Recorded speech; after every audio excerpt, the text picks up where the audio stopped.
제가 어제 참 숙제를 드렸죠. 오늘 주께서 여러분들에게 무엇이라고 말씀하시던가요? 떠나라. 아프리카로 떠나라.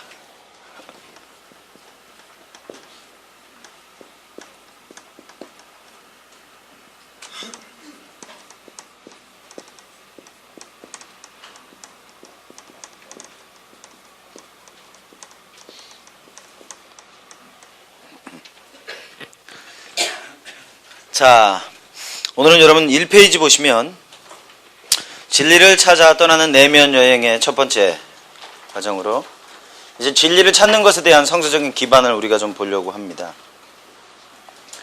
여러분들은 여러분 자신을 아주 불쌍하게 여기고 막 슬프고 한데 그런 감정들을 아무리 바꾸려고 내가 노력해도 바꿀 수 없었던 그런 적 있으십니까? 여러분들은 그러한 감정들을 바꾸기 원하십니까? 예, 이번 주는 바로 그 어떻게 바꿀 것인가 라고 하는 것에 대해서 여러분하고 같이 나누려고 합니다. 이것을 통해서 여러분 삶에 상처를 주는 감정들 그리고 생각들을 변화시키는 작업입니다. 여러분 펜 다 가지고 계신가요? 펜에다가 한번 써보세요. 펜에다가 쓰면 안 되고 그건 우리 능력으로는 안 될 것 같고 펜으로 노트에다가 하나님은 여러분의 이름 넣으셔서 하나님은 누구를 사랑하신다 그렇게 한번 써보세요.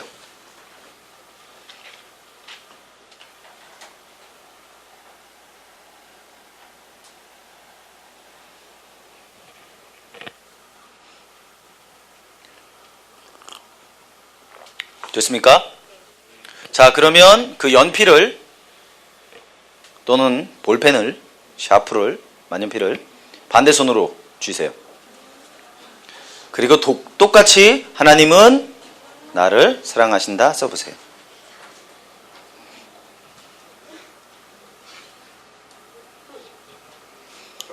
글씨를 쓰세요. 그림을 그리지 마시고.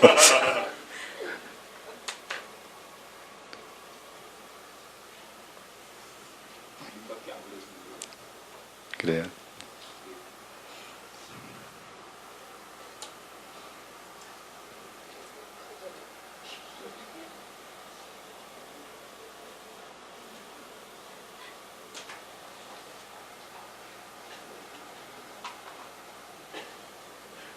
다 되셨습니까? 예.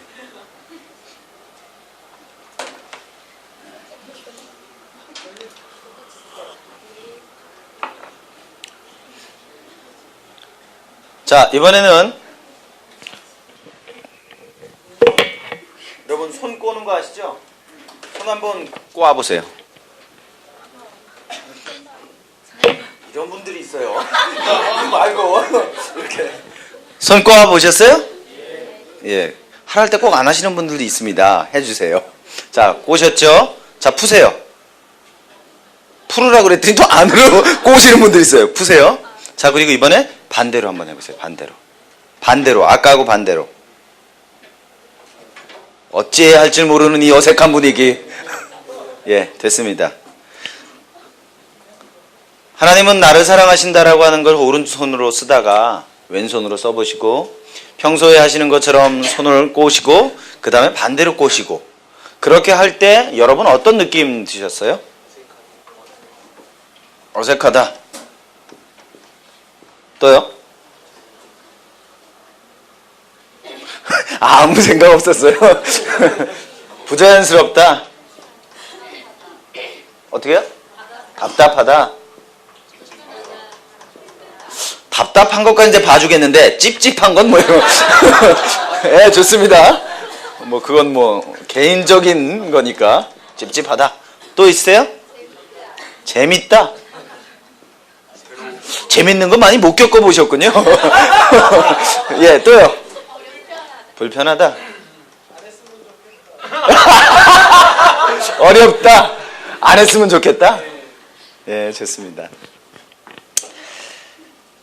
여러분의 친숙한 생활 패턴 그리고 생각의 패턴으로부터 벗어나려고 하는 것은 쉽지가 않습니다. 굉장히 어색하고요. 부자연스럽고요. 답답하고 찝찝합니다. 뭐 간혹가다 재미있는 사람도 있습니다. 그러나 불편하고 어렵고 하기 싫어요. 하기 싫어. 왜? 우리 몸에 잘 배어져 있기 때문에. 목사님 좀 전에 말씀 나눠주셨지만 여러분 삶 가운데 있는 생각이라고 하는 것은 평생 동안 여러분 머릿속에 잘 정리되어져 왔고 가장 편안한 길로 닦여져 왔어요. 근데 그 길이 하나님 보시기에 아름답고 좋은 길이면 얼마나 좋겠어요. 그렇죠? 근데 대부분의 생각의 길이 하나님 기뻐하시지 않는 형태의 길로 만들어져 있다라고 하는 겁니다. 이번 주에 우리가 하려고 하는 작업은 바로 이런 작업입니다. 어색해지려고 합니다. 부자연스러워지려고 해요. 답답해지려고 합니다. 찝찝하고 하기 싫어질지 모르겠습니다. 왜? 우리의 친숙한 생각의 패턴으로부터 이제 벗어나서 주님께서 주시는 생각을 가져보려고 하기 때문에 그렇습니다. 자, 그러나 우리가 오른손으로 처음에 글씨를 배울 때 사실은 어색했었어요. 제일 처음에 배울 때. 그렇죠? 그러나 지금도 글씨 쓰는 걸 어색해하는 사람은 별로 많지 않습니다. 저는 어색해합니다. 저는 좀 사실은 그래서 컴퓨터를 제가 좋아하는데 저는 아직도 사실은 어색해요. 근데 대부분의 경우는 몸에 배어있기 때문에 운전하는 거하고 똑같죠. 처음에는 뭘 밟아야 될지 어떤 걸 올려야 될지 내려야 될지 모르는데 시간이 지나면 자동적으로 되어지는 것처럼 이제 여러분들이 하나님께서 주시는 생각들을 배우고 여러분의 그 누룩과 같은 생각들을 버리게 되어질 때 이제 그 새로운 것이 여러분 마음 가운데 자리 잡게 되어집니다. 그래서 여러분 새로운 길로 나아가실 수 있게 되어지는 겁니다. 자, 이러한 것들을 이제 저희가 해보려고 합니다. 진리를 찾아 떠난다 라고 하는 건 뭐냐?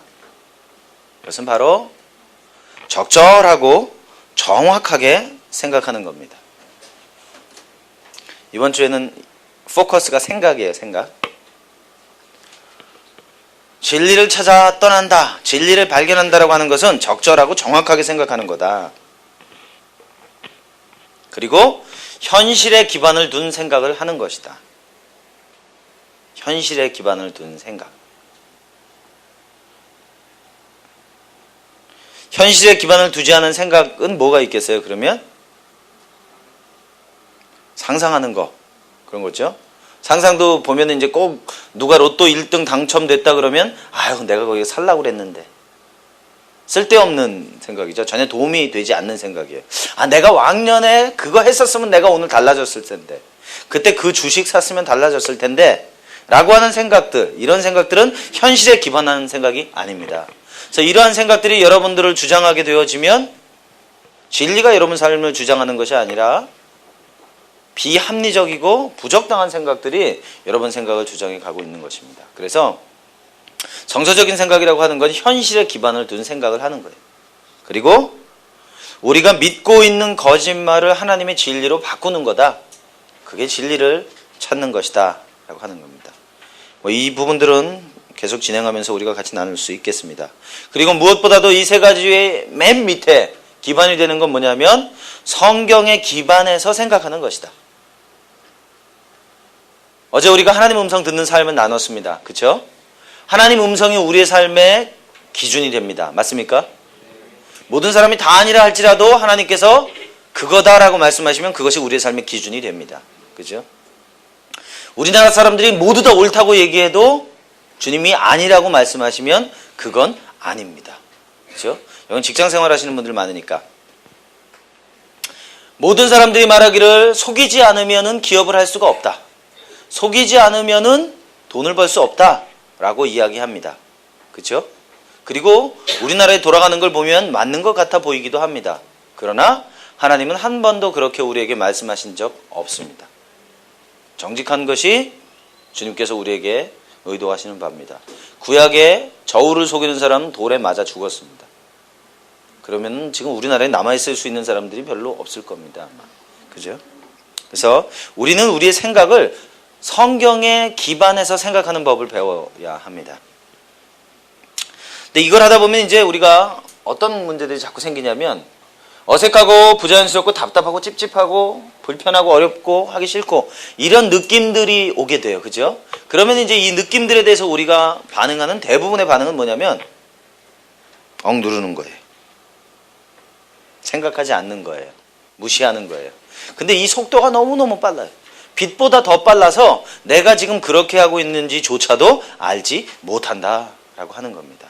그래서 이번 주에는 그러한 우리가 무시하고 지나가고 사실 내 마음 안에서 일어나고 있지 않은 것처럼 보이는 그러한 이 패턴들을 좀 천천히 슬로우 비디오를 돌리는 것처럼 그렇게 쭉 느려가지고 여러분 한 사람 한 사람 안에 있는 생각의 패턴, 감정의 패턴, 그리고 행동의 패턴을 우리가 좀 보려고 합니다. 여러분들이 이러한 감정을 느끼는 이유들이 있습니다. 왜 이러한 감정을 느끼냐면 이러한 감정을 느끼도록 영향을 미치는 생각이라고 하는 게 있기 때문에 그런 것이에요. 정확하다, 적당하다. 이게 어떤 의미입니까? 여러분들에게는? 적당하다, 정확하다. 이게 어떤 의미로 여러분들 받아들여지세요? 어떻게?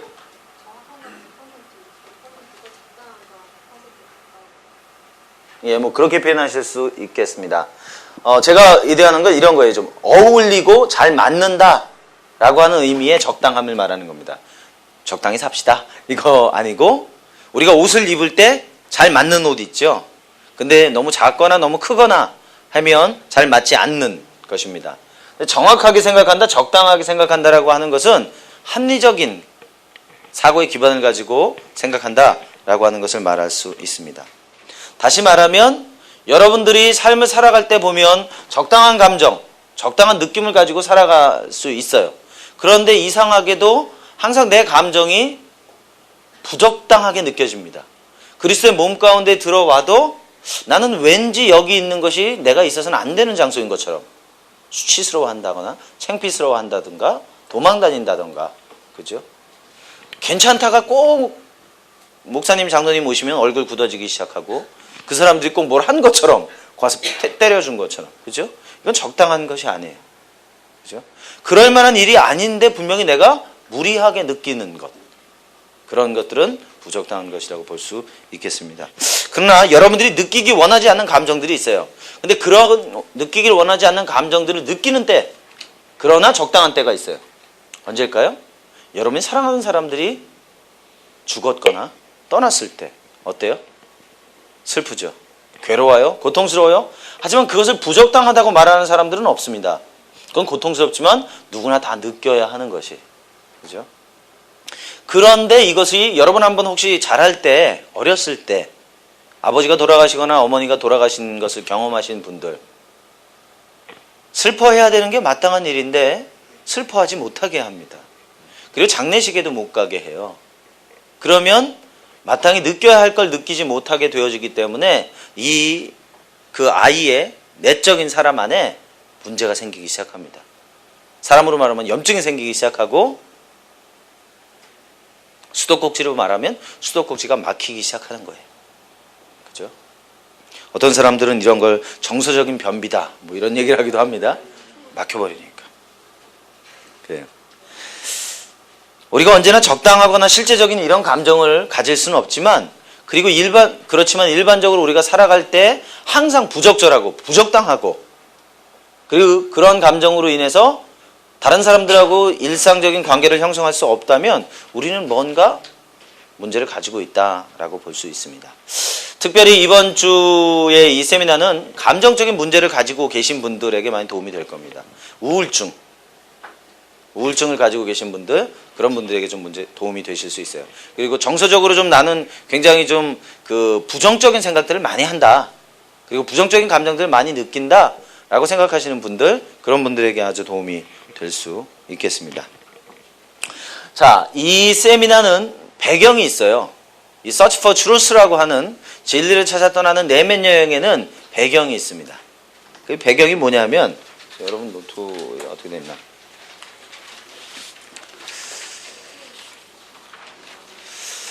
이스라엘 백성들이 출애굽을 합니다. 출애굽을 해서 이제 가나안 땅으로 가게 되어지는데, 출애굽을 하기 바로 전에 어떤 일이 있냐면 10가지 재앙을 이스라엘에 하나님께서 내리시고 떠나기 바로 직전에 애굽 사람들이 자기가 가지고 있던 금은 보화들을 다 이스라엘 사람들한테 넘겨줍니다. 그죠? 왜 그랬는지 모르겠어요. 그거 가지고 다시 돌아오지 마라 그러는 건지 모르겠는데 그걸 어쨌든 다 받았어요. 이스라엘 백성들 생각할 때는 아마 애굽을 떠나기만 하면 그 금은 보화를 가지고 잘 살 수 있을 거라고 생각했을 겁니다. 그리고 홍해를 지났어요. 근데 죄송하게도 홍해를 지나자마자 광야로 들어섰고 그 광야에서 40년을 헤매게 되어집니다. 그죠? 그 금과 은은 별로 도움이 되지 않았던 거예요. 그런데 이 금과 은은 애굽 사람들의 은이었어요. 그죠? 다시 말하면 애굽 사람들은 뱀을 섬기고 또 파라오, 태양신을 섬기는 사람들이었어요. 그렇기 때문에 그 사람들이 가지고 있는 금은 보화들은 대부분 그런 용도로 사용되어졌습니다. 치장을 하기도 하지만 헌금을 할 때 태양신에게 헌금을 하게 되어지고 그렇죠? 그럼 우리가 볼 때 이 금이라고 하는 거, 이 보화, 폐물이라고 하는 것은 별로 경건한 게 아닌 것 같아요. 그죠? 버려져야만 될 것 같은 것처럼 느껴지는 겁니다. 근데 이스라엘 백성들이 그걸 다 받았어요. 다 받아가지고 갑니다. 그걸로 뭐 하죠? 금송아지 만들죠, 제일 처음에. 하지 말라는 것만 골라서 하죠. 이제 금송아지를 만드는데 우리가 야, 이 인간들이 어떻게 금송아지를 이렇게 만드나? 라고 생각할 수 있습니다. 하지만 이스라엘 백성들의 입장에서 볼 때는 사실은 긍정적으로 이해해 줄 수 있습니다. 이스라엘 백성들이 만든 건 금송아지가 아니고요. 하나님을 만든 거예요. 그들은 하나님의 눈에 보이지 않았었기 때문에 자기를 인도하던 모세도 없었기 때문에 송아지를 만들어서 하나님을 송아지의 형상으로 바꾼 거예요. 그래서 송아지는 우상이 아니고 사실은 그 사람들이 생각한 하나님이에요. 우상이라고 하는 건 바로 그런 겁니다. 여러분 삶 가운데 하나님과 바꾸는 모든 건 다 우상이에요. 그죠? 그래서 거기서 금송아지를 만들고 모세가 내려옵니다. 그리고 모세가 돌로 빻아가지고 다 강물에 버리죠. 그러고 끝나지 않았어요. 그리고서 이 금은 보화는 다시 사용되어지는 용도가 있어요. 뭐에 사용되죠? 성막을 만듭니다.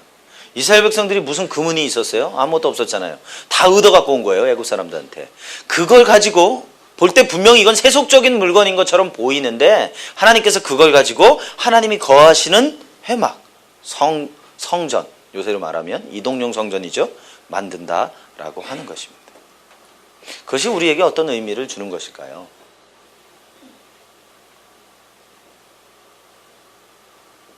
모든 진리는 하나님의 진리입니다.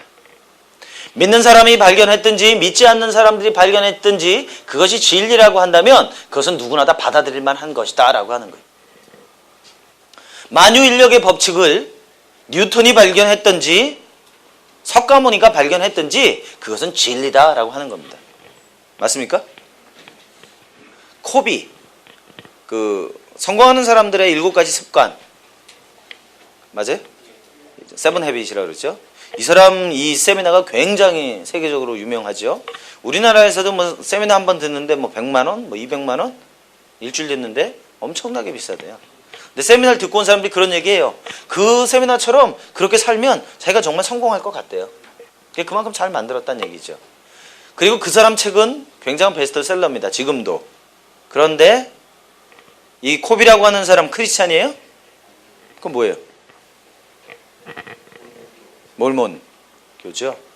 근데 믿는 사람들도 굉장히 많이 그 사람 책 많이 봐요. 왜 그럴까요?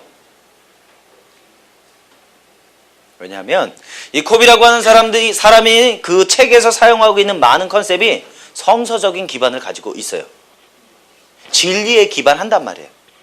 그래서 그 사람이 몰몬임에도 불구하고 우리가 그 사람의 것을 취하는 것이에요. 그래서 이게 우리가 좀 이해해야 될 만한 컨셉입니다. 거룩한 거, 세속적인 거 사실은 그런 건 없습니다. 모든 건 다 거룩합니다. 왜?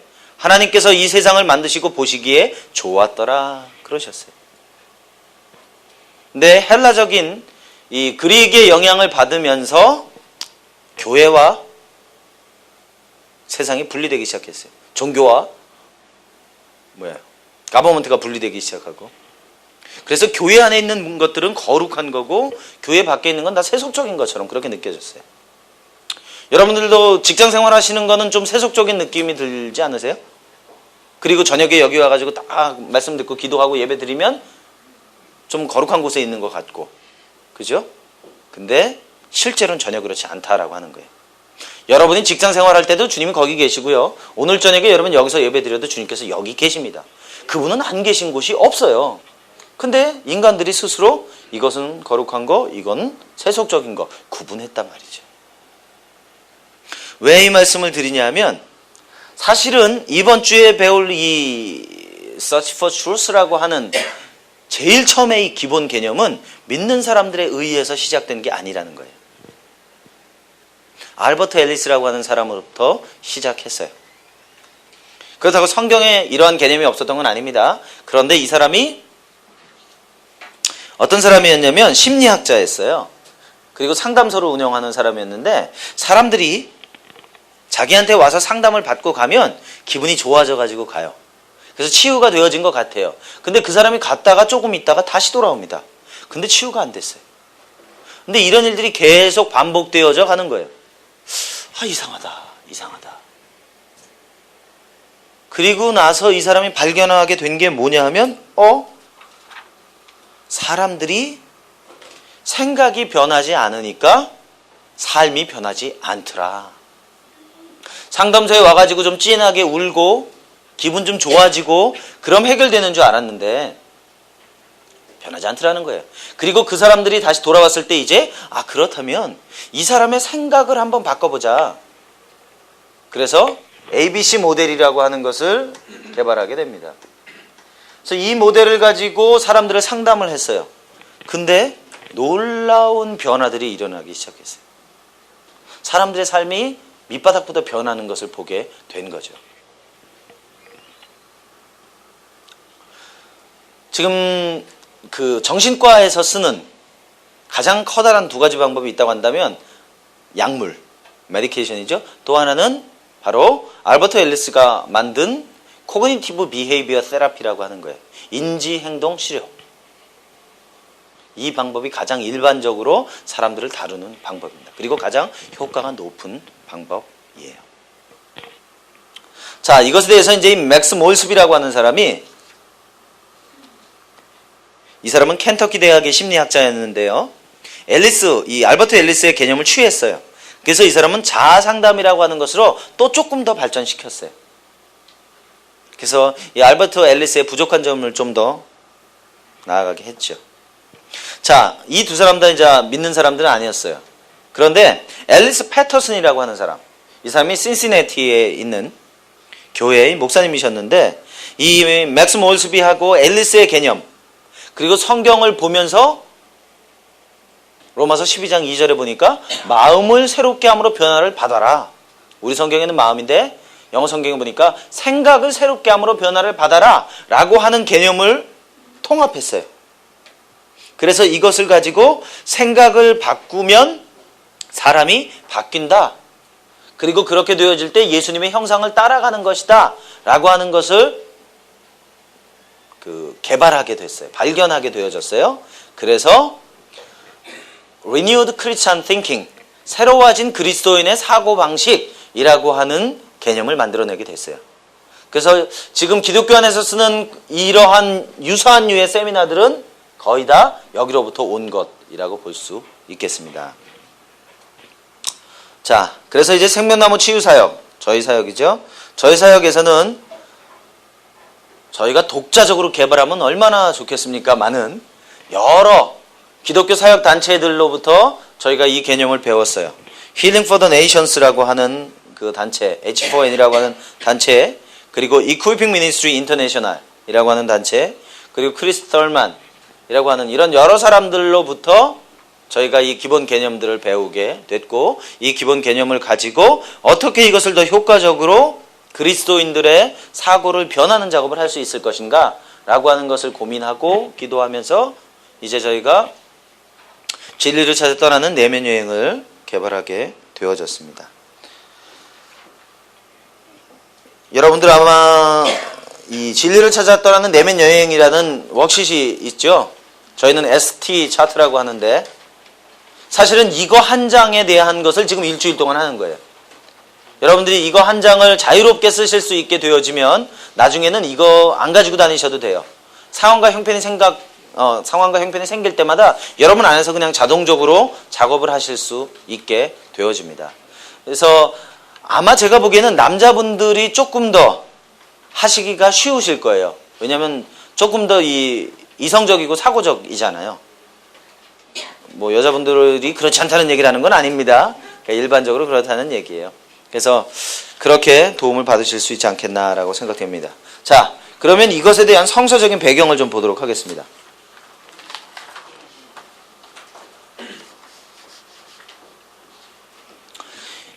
이 성서적인 배경을 본다면 우리가 제일 처음에 아담과 하와를 하나님께서 만드시고 이 아담과 하와가 하나님하고의 진리로만 교제를 했어요. 그죠? 그때는 거짓이라고 하는 게 없었습니다. 그래서 아담과 하와와 하나님하고의 관계는 완전한 친밀한 관계였어요. 거기에는 더러운 것이라고는 아무것도 없었어요. 그런데 이 세상에 죄가 들어오게 됩니다. 그 죄는 사단으로부터 들어오게 되어지는데 죄가 이 땅 가운데 들어오기 바로 직전에 물밑 작업을 사단이 합니다. 그 작업이 뭐예요? 아담과 하와한테 뭐라 그러죠? 하나님이 이 선악과 먹지 말라 그랬냐? 이거 먹으면 어떻게 된다고요? 하나님처럼 될 거다 그랬어요. 이 말은 거짓말일까요? 진실일까요? 왜 거짓말이죠? 하나님께서 먹으면 정령 죽는다고 말씀하셨어요. 그러나 더 근본적인 거짓말은 뭐냐면요.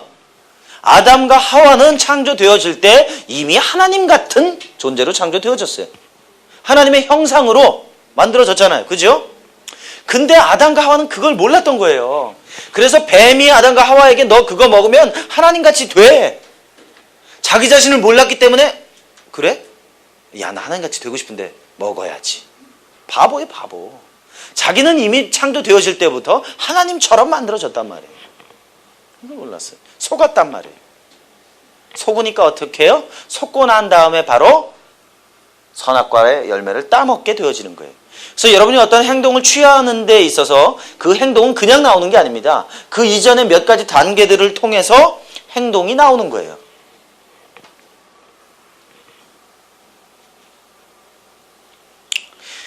아담과 하와가 하나님 앞에 범죄하고 나서 이제 그가 성서적인 기반을 가지고 생각하는 그러한 사고방식이, 사고 구조가 깨어지게 됐어요. 그죠? 전에는 진리만 받아들였기 때문에 이 사람의 생각이나 이 사람의 감정이나 행동은 문제가 전혀 없었어요.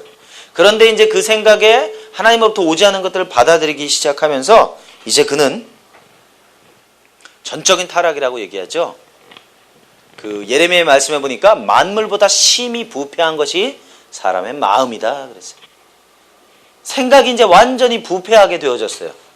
그래서 하나님께서 보여주지 아니하시면 인간은 더 이상 정상적인 삶을 살아갈 수 없도록 되어졌다라고 하는 것입니다. 그래서 바로 아담과 하와가 이제 회복되어져야 되는데 이 회복되어져야 되는 진리를 설명하고 있는 것이 로마서 12장 2절 말씀입니다. 다 같이 한번 읽어보겠습니다. 시작. 로마서 12장 2절의 말씀을 보면 몇 가지로 좀 우리가 나눠볼 수 있는데요. 너희는 이 세대를 본받지 말아라. 로마교회는 예수님을 믿는 교회였었습니다. 그죠? 아닙니까? 로마교회의 배경을 보면 AD 49년에 글라디우스 황제가 로마에 있는 모든 유대인 그리스도인들을 다 내쫓았어요. 니네는 다 로마에서 다 나와. 다 내쫓았어요. 그때 나온 사람 중에 하나가 그 유명한 텐트 메이커 있죠? 브리스길라와 아굴라. 그죠? 브리스길라는 로마 사람이었었어요. 근데 아굴라가 유대인이었기 때문에 쫓아가지고 나온 거예요. 그게 AD 49년에 있었던 일이에요. 자, 그래가지고 이제 로마 교회가 좀 혼란스러워졌어요. 전에는 로마 교회의 지도자가 누구였었냐면 유대인들이 다 로마 교회 지도자였었어요. 근데 AD 49년을 중심으로 그 지도자들이 다 쫓겨났어요. 그리고 이제 그 로마 교회에 누가 지도자가 됩니까? 로마 사람들, 이방인들 지도자가 되어져요. 그리고 나서 이제 그 로마 교회가 자라나가게 되어지는데 AD 54년에 네로 황제 아시죠? 네로 황제.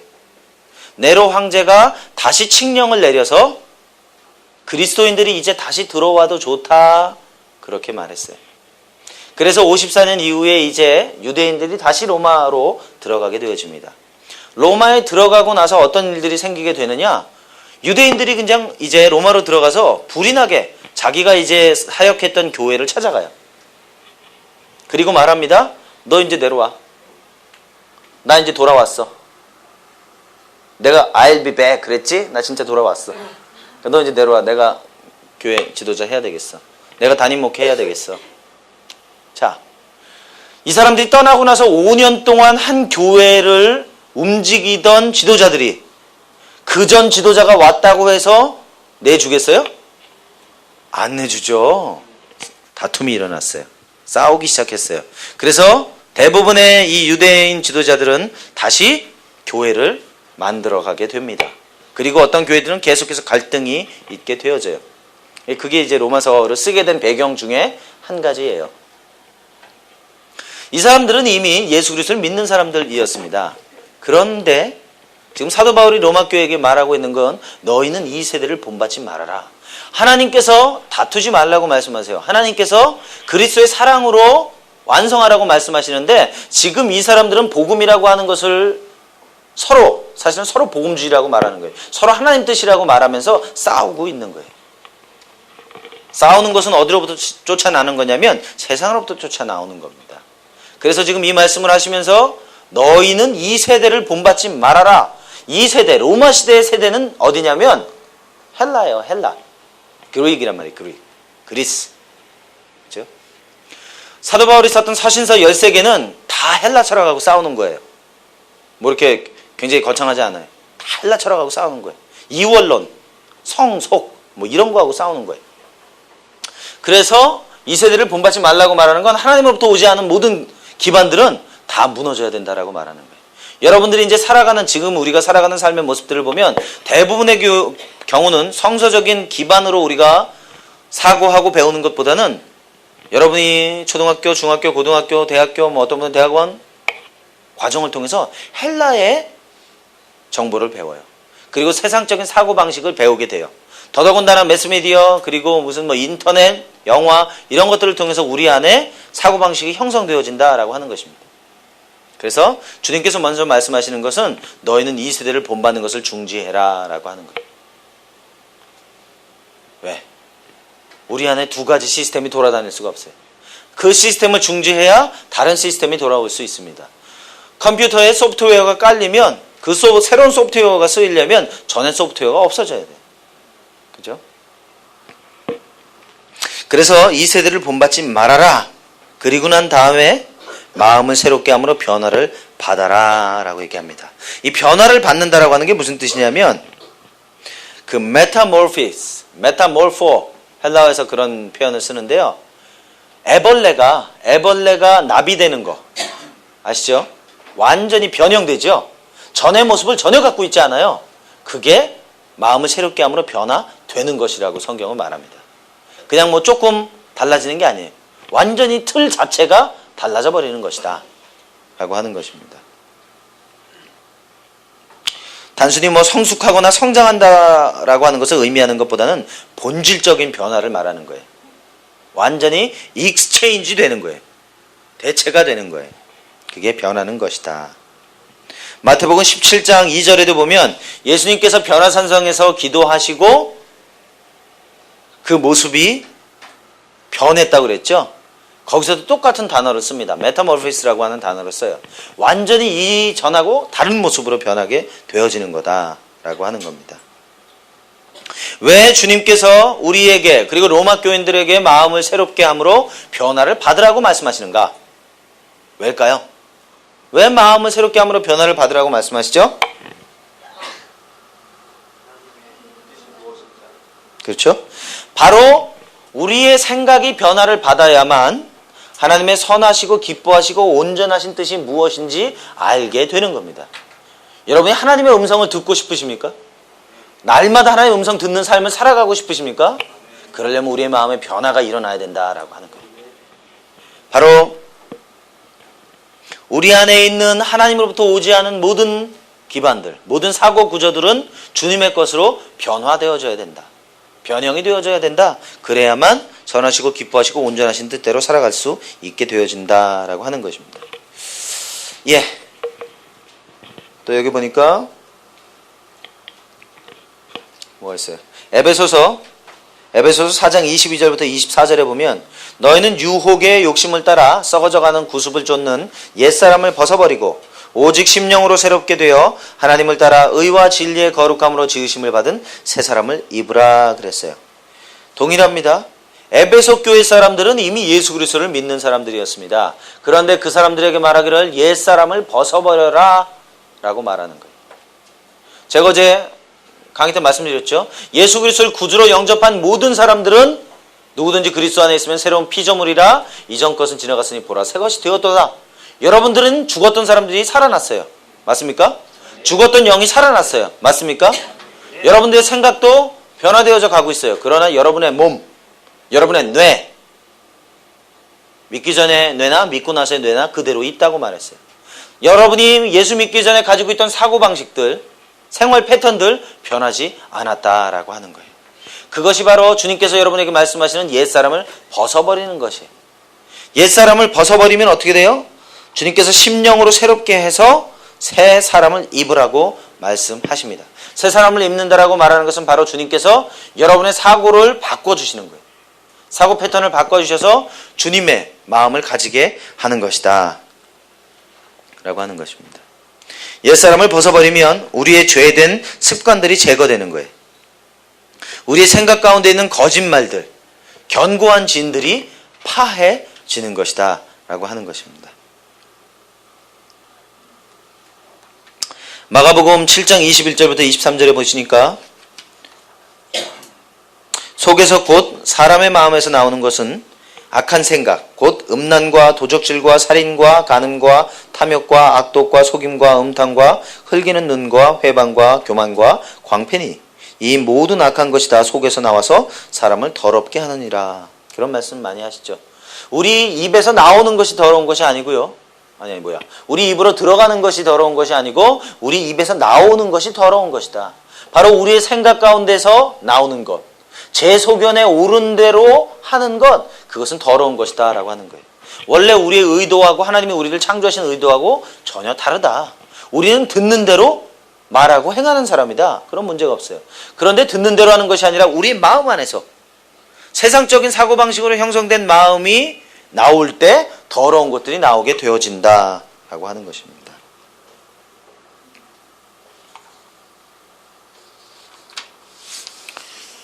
잘 아시는 것처럼 예레미야 17장 9절 10절에 보시면 만물보다 거짓되고 심히 부패한 것이 마음이라 그랬어요.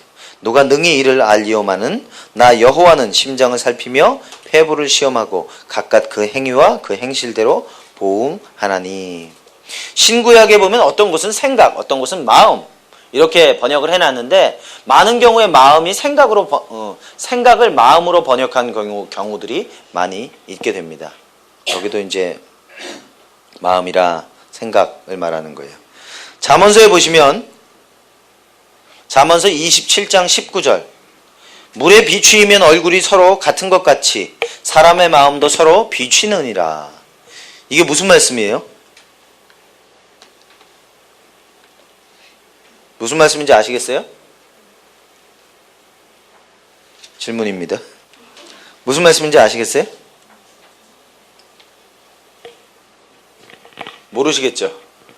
네. 좋은 말씀이에요. 이게 개혁 성경이 어려워요. 그죠? 이게 옛날 성경을 계속 지금 수정을 하는데도 도대체 뭔 소리를 하는 건지 이게 알 수 없는 게 너무 많아요. 제가 표준사회번역으로 한번 읽어드릴게요. 사람의 얼굴이 물에 비치듯이 사람의 마음도 사람을 드러내 보인다. 완전히 딴 얘기 아니에요? 그죠? 물에 사람의 얼굴이 비치는 것처럼 사람의 마음도 사람을 드러내 보인다라고 하는 거예요. 그렇죠? 여러분의 마음이 어떤 마음을 가지고 있느냐, 어떤 생각을 가지고 있느냐가 결국 여러분의 겉으로 드러나는 것을 보여준다라고 하는 거예요. 그죠? 근데 만약에 어떤 사람이 속은 완전히 썩어 있고 속은 제 속에 옳은 대로 행하는데 겉모습은 멀쩡하다. 그렇다면 이 사람은 정신적으로 굉장히 고통을 겪고 있는 사람이에요. 부조화하고 있잖아요. 근데 그걸 속이려니까 얼마나 힘들어요. 그죠? 그러면서 이제 저 사람이 날 상처 줬네 말았네 한단 말이에요. 자기가 스스로 그렇게 만들어가고 있는 거예요. 치유라고 하는 건요. 이게 복잡하지가 않습니다. 사실은. 여러분 그 팔이나 다리 부러져 보셨어요? 그런 분들이 좀 있으시죠. 부러져 보신 분들. 그런 분들은 대부분 뭘 되냐면 깁스를 해요. 그죠? 깁스를 하면 어떻게 돼요? 치료되잖아요. 근데 여러분 아셔야 될 건 뭐냐면 깁스를 하는 건 뼈가 스스로 붙도록 고정시켜주는 역할을 하는 거예요. 깁스 자체가 부러진 팔, 다리를 고쳐주는 게 아니에요. 하나님께 사람을 만드실 때 문제가 생기면 스스로 치유되어질 수 있도록 사람을 만드셨어요. 치유도 마찬가지입니다. 치유라고 하는 게 아까 이제 목사님 기도하실 때 다림줄에 대한 말씀 잠깐 하셨는데 하나님께서 우리 인생에 다림줄, 하나님의 기준을 주십니다. 그죠? 아닙니까? 여러분에겐 기준이 없습니까? 자, 하나님의 기준을 주시는데 우리가 상처를 받아요. 이게 거절이라고 하는 거고요. 이게 거역이라고 하는 거예요. 근데 거절과 거역의 상처를 가지고 있는데 어떻게 우리가 상처를 받느냐? 이것은 사랑의 부족이라고 얘기합니다. 상처받는다라고 말하는 건 마땅히 우리가 받아야 될 사랑을 못 받을 때 상처받는다라고 얘기해요. 마찬가지입니다. 거역도. 거절을 거절하는 게 거역이에요. 그래서 어떤 사람은 거절로 가고 어떤 사람은 거역으로 갑니다. 이 사람이 치유되려면 어떻게 해야 되겠어요? 다시 돌아와야 되겠죠. 하나님이 주신 다림줄로 돌아와야 되겠어요. 어떻게 하면 돌아올 수 있을까요? 간단합니다. 힘을 빼는 거예요. 힘 빼는 거예요. 치유는 힘 빼는 거예요. 여기 가만히 있으면 안 힘들어요. 그죠? 근데 이게 줄이 옆으로 옮겨졌어요. 이거 옮겨진 줄을 유지하려면 얼마나 피곤하고 힘들어요. 그죠? 이쪽도 마찬가지예요. 얼마나 피곤하고 힘들어요. 어떻게 하면 되냐면 가만히 있으면 돼요. 가만히 있으면 이건 자동적으로 돌아가게 되어져 있어요. 그러니까 하나님께서 여러분들을 그렇게 만드셨어요. 근데 지금 내가 왜 치유가 안 되냐면 내가 나를 계속해서 붙잡고 있어요. 하나님은 나를 사랑하신다고 말씀하신데 무슨 말씀이세요? 난 사랑 못 받았어요. 이런 식인 거죠. 그러니까 그게 사고 안에서도 일어나는 거예요. 사고 안에서. 그래서 하나님은 나는 너를 사랑한다 말씀하시지만 천만의 말씀입니다. 주님. 나는 그렇게 생각하지 않습니다. 그런데 주님이 말씀하신 걸 그냥 인정하고 받아들이기 시작하면 이 힘들었던 게 자연스럽게 제자리로 돌아가게 되어진다라고 하는 거예요. 그래서 여러분들 치유받는 건 애쓰고 힘쓰고 노력하는 게 아니에요. 도리어 자꾸 힘을 빼는 거예요. 물속에 들어가서 뜨는 방법은 가만히 있는 거예요. 왜 죽어요? 허우적거리니까 죽는 거예요. 가만히 있으면 돼요.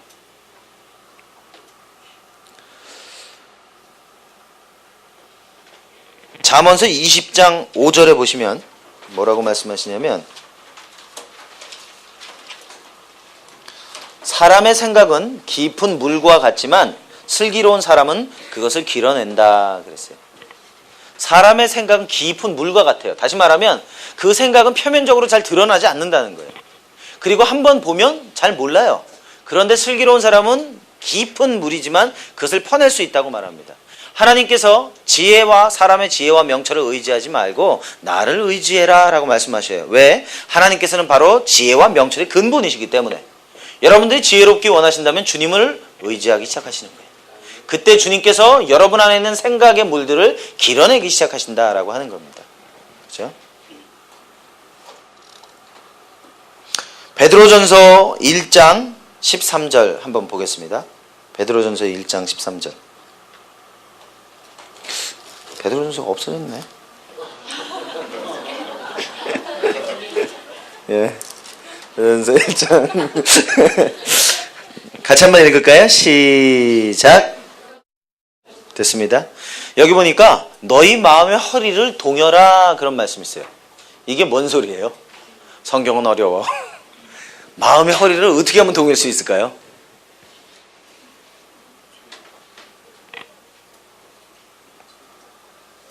어떻게, 여러분 마음의 허리를 동여 본 적 있으세요?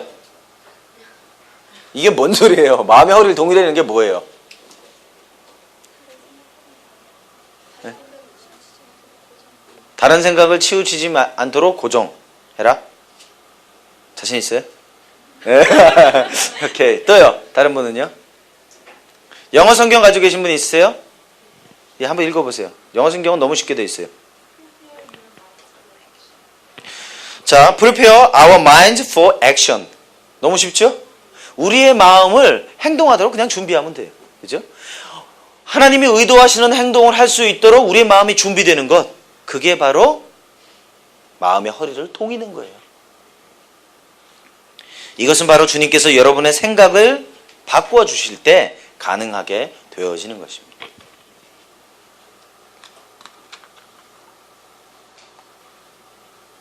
하나님께서는 여러분의 생각이 변화되어지기를 원하십니다.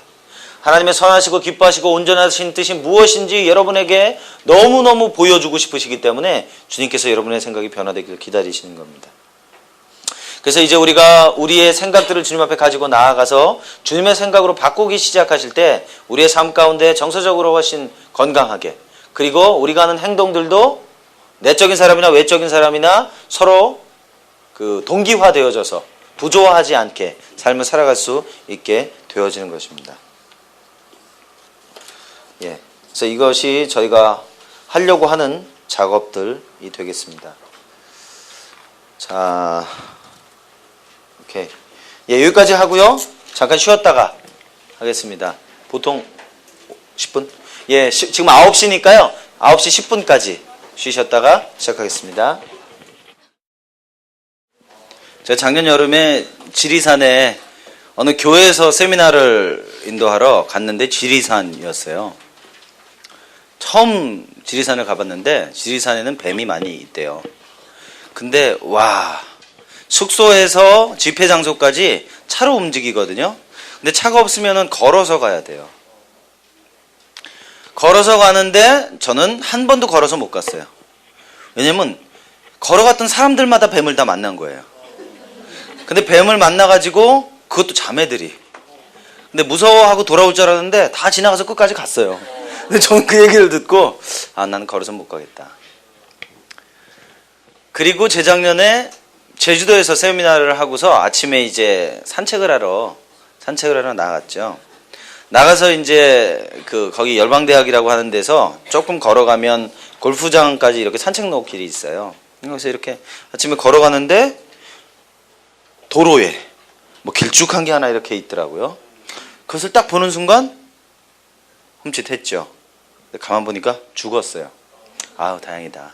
그래서 조금 더 걸어갔어요. 또 뱀이 있는 거예요. 근데 살아있는 것 같아요. 딱 보니까 죽었어요. 그래도 이제 다행이죠. 그리고 나서 제가 더 이상 지나가지 못하고 돌아왔어요. 그래서 그 다음날 아침부터는 절대로 밖에 안 나갔어요. 내가 그렇게 뱀이 있어요.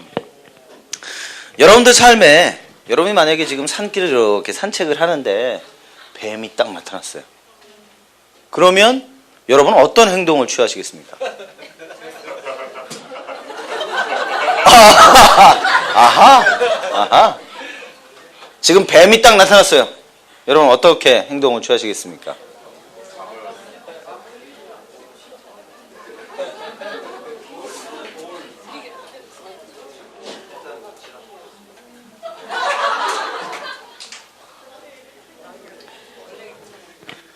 전혀 뱀이 나타나면 어떻게 하시겠어요? 비명을 지른다? 즐긴다? 즐긴다? 먹는다? 주로 여긴 그런 분위기군요. 예, 제가 좀 예를 좀 잘못 든 것 같으네요. 전갈이나 아니면은 여러분 제일 싫어하는 거 뭐 있어요? 쥐. 뱀이 훨씬 무서울 것 같은데. 좋아요. 쥐로 바꿉시다. 쥐. 여러분 삶에 쥐가 딱 나타났어요. 여러분 어떻게 하시겠어요? 아, 잡아요?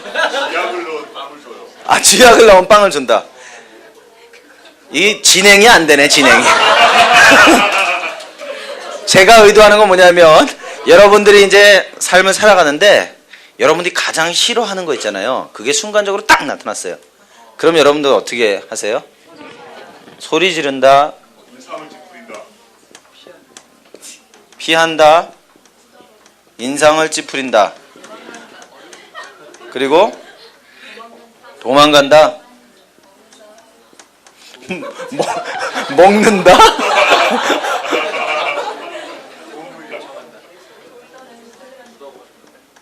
도움을 요청한다. 굳어버린다. 놀랜다.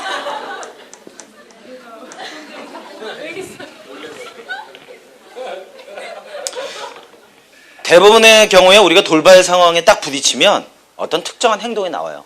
그죠? 뭐 소리 지르든지 피하든지 뭐 인상을 찌푸리든지 도망가든지 도움을 요청하든지 굳어버리든지 놀라든지 그게 뭐가 됐든지 간에 내가 예상치 못한 일을 경험하면은 어떤 행동을 취하게 돼 있어요. 그죠? 그냥 굳어버리는 거 그것도 사실은 어떤 행동이죠. 어떤 사건이 있습니다. 그 사건이 있는데 그 사건에 대한 행동이 있어요. 많은 경우에 사건과 행동, 사건이 있으면 곧바로 행동이 있다고 생각하게 되어지는데 그 중간에 또 다른 작용들이 있게 되어집니다. 근데 이것이 생략되어져 버리는 거예요. 생략되어져 버리는 거. 아까 그거 좀 줘보세요. 간사님. 그거 갖고 해서 안 돼, 그거 갖고. 아쉽다, 진짜. 이게 뱀이거든요.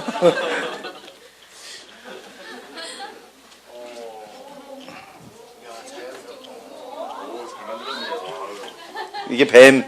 근데 이게 이걸로 하니까 별로 안 놀래는데요. 고무로 만든 뱀 같은 거 있잖아요. 원래 그걸 던지려고 그랬어요, 오늘. 에? 굉장히 감동하시네.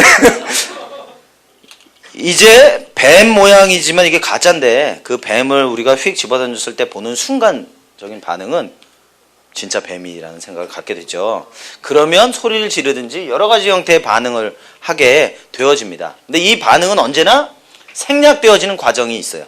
그 과정이 뭐냐면 감정이라고 하는 과정이 있어요. 여러분들이 어떤 상황에 딱 부딪혔을 때 감정이 딱 오면 행동하는 거예요. 근데 이 감정이라고 하는 거 바로 전에 또 오는 게 있어요. 그게 생각이라고 하는 거예요. 그래서 여러분들이 행동하는 건 뭘 느끼느냐 그리고 뭘 생각하느냐에 따라서 행동이 결정되어지는 것이에요. 근데 대부분의 경우는 이 두 가지 과정은 생략되어지고 곧바로 사건이 있으면 행동으로 간다라고 생각하는 거죠. 왜냐하면 너무 빨리 지나가 버리기 때문에 그런 것입니다. 그런 것처럼 우리가 우리의 삶의 행동을 이해하려면 우리가 감정을 좀 이해할 필요가 있습니다. 특별히 이제 한국 분들에게 좀 취약한 부분 중에 하나가 뭐냐면 감정을 느끼는 거예요. 그죠? 우리 문화에서는 감정은 대부분의 경우는 억압되어져야 하는 것을 여겨져 왔습니다. 그게 교회 안에서도 마찬가지예요. 교회 안에서도 우리가 가지고 있는 느낌들을 이렇게 충분히 표현해내고 그 느낌들을 즐기는 것보다는 우리가 원하지 않는 느낌들을 가지게 되면 억누르는 거예요. 기도를 하든지 금식을 하든지 하는 거예요. 그런 것을 통해서 느끼지 않는 거죠. 왜냐하면 우리가 어떤 느낌을 갖는다라고 하는 것은 그것이 곧 나라고 하는 인식을 우리가 갖기 때문에 그런 것입니다. 그런데 감정이라고 하는 것은 그런 것이 아니다라고 하는 거예요. 감정이라고 하는 건 모든 사람에게 하나님께서 주신 선물입니다. 감정. 영어로는 emotion이라고 하죠. emotion이라고 하는 건 뭐냐면 energy in motion이라고 하는 거예요. 행동하는데 힘을 주는 것이 바로 이 감정이라고 하는 겁니다. 이건 발동기 같은 거예요. 그 발전기 같은 거예요. 발전기가 돌아가야만 전기를 얻고 전기를 얻어야만 우리가 원하는 것들을 할 수 있는 것처럼 여러분 안에 감정이 움직이면 어떤 특정한 행동을 하게 되어지는 겁니다. 근데 이 발전기가 돌아가려면 뭐가 있어야 되느냐? 바로 생각이라고 하는 게 있어야 발전기를 돌릴 수 있다라고 하는 것입니다. 하나님께서 모든 사람들에게 감정을 주셨습니다. 감정이라고 하는 것은 우리의 삶에 지시등 같은 거예요. 신호등 같은 거고요. 우리 안에 생각이나 영혼이나 영이나 이런 것들은 눈에 드러나 보이지 않습니다. 그죠? 그러나 있다는 걸 알아요. 근데 그것을 어떻게 알 수 있는가? 바로 그것은 감정이라고 하는 것을 통해서 우리가 알 수 있습니다. 그래서 드러나지 않는 것을 드러나게 해주는 것, 그게 감정이다라고 하는 거예요. 그런데 이 감정을 억누르거나 무시하거나 억압하거나 하게 되어지면 우리는 우리의 속사람 안에서 어떠한 일이 일어나고 있는지 알 수가 없게 되어져요. 그러면 건강한 삶을 살아갈 수가 없게 되어집니다. 치유하시는 분들이 그런 말씀하십니다. 뭐라고 말씀하시냐면 사람은 느끼는 만큼 치유된다. 그런 말 하세요. 내 삶에 있었던 고통과 아픔을 많이 느끼면 많이 느낄수록 치유될 가능성이 더 많아진다라고 하는 거예요. 근데 우리는 고통을 느끼면 느낄수록 거기로부터 도망을 간단 말이에요. 그러니까 치유되기가 힘든 것이죠.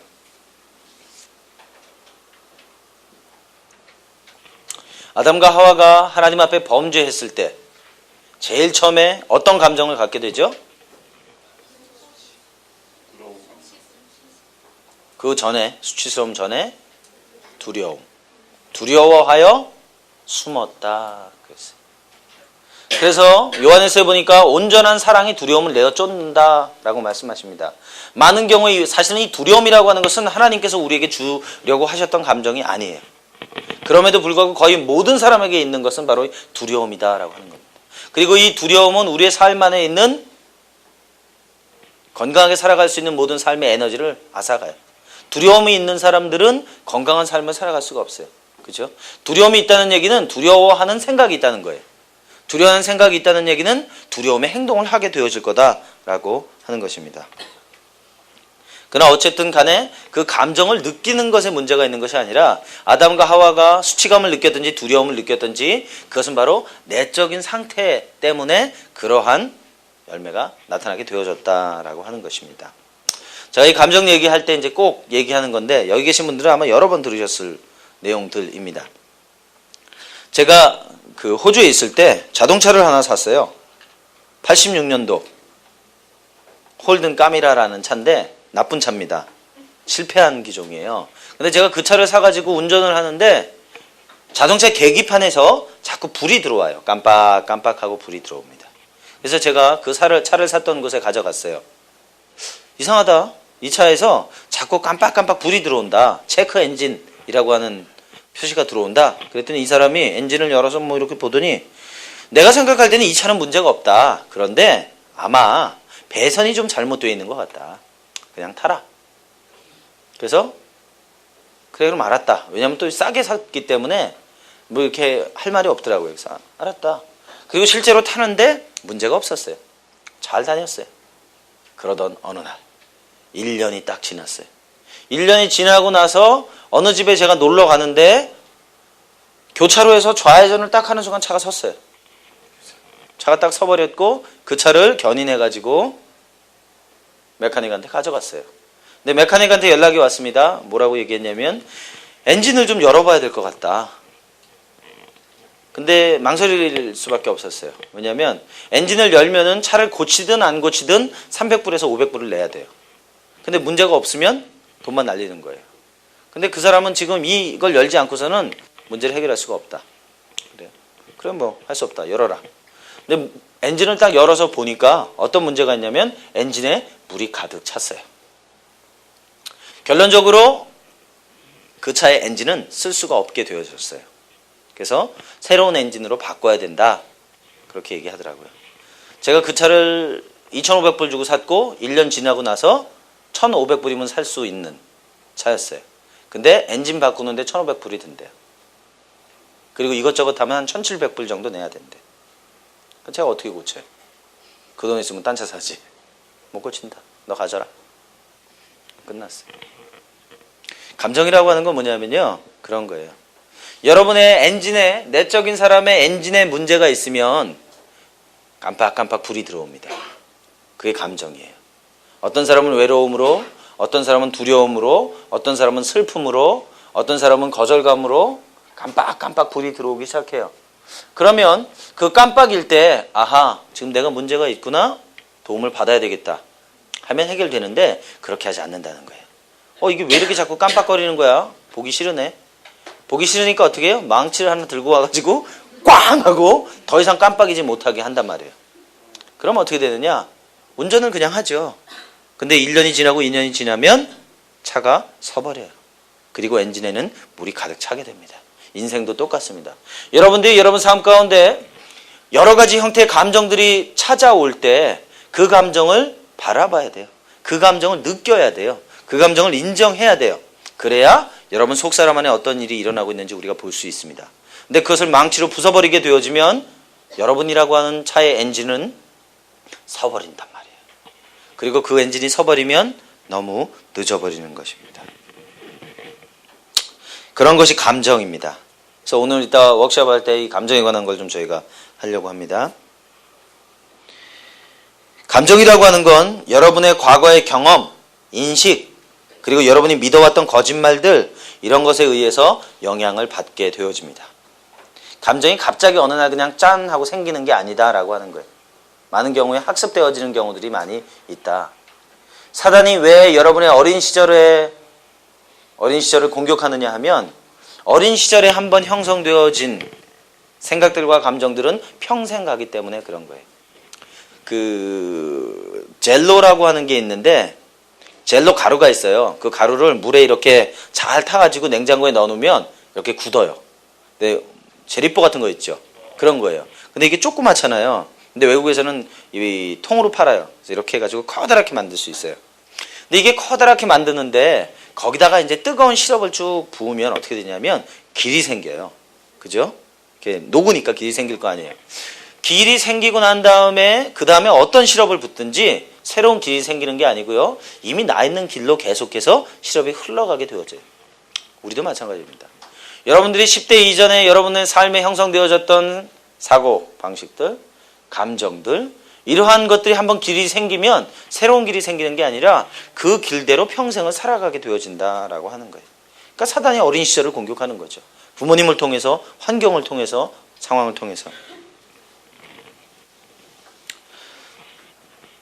또 여러분이 어떠한 감정을 느끼느냐에 따라서 몸의 반응이 달라질 수 있습니다. 그죠? 어떤 사람들은 이게 가짜 뱀이지만 뱀을 보면서 식은땀을 흘리는 사람이 있어요. 아휴, 깜짝 놀랐네. 근데 어떤 분은 아이고 맛있겠다 한단 말이에요. 그럼 식은땀 안 흘리겠죠? 그리고 잡아다가 먹을 거예요. 그렇다면 똑같은 뱀을 보면서 반응은 전혀 다르게 나타나게 되어진다라고 하는 겁니다. 그래서 여러분이 가지고 있는, 제가 죽였어요. 여러분이 가지고 있는 감정에 따라서 여러분의 몸의 반응이 달라질 수 있다. 여러분이 느끼는 감정이나 느낌들은요, 전혀 도덕적인 평가의 대상이 아닙니다. 근데 우리는 도덕적으로 평가를 해버려요. 내가 만약에 어떤 수치스러운 감정을 느끼게 되면, 죄책감을 느끼게 되면 그게 나라고 생각하게 됩니다. 그렇지 않습니다.